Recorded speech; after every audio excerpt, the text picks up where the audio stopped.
আমার আনন্দ যাতে করে কারো নিরানন্দের কারণ না হয়।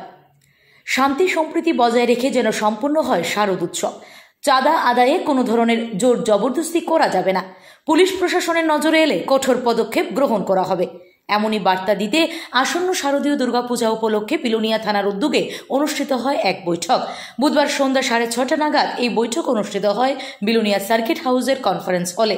মহকুমা পুলিশ আধিকারিক অভিজিৎ দাসের পৌরোহিত্যে হয় এই দিনের সভা। সাথে ছিলেন বিলোনিয়া থানার ওসি শিবরঞ্জন দে ও ইন্সপেক্টর সঞ্জীব দেববর্মা।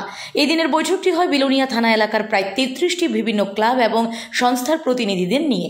অতি সম্প্রতি ঘটে যাওয়া বন্যায় সার্বিক ক্ষতির কথা মাথায় রেখে মানুষ এমনিতেই সর্বশান্ত এবং দিশেহারা।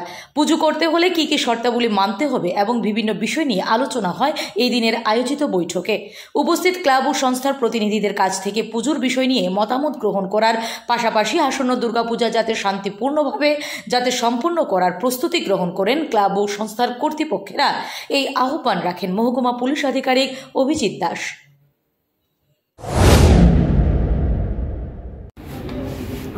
আসন্ন দুর্গাপূজা উপলক্ষে আমরা বিলোনিয়া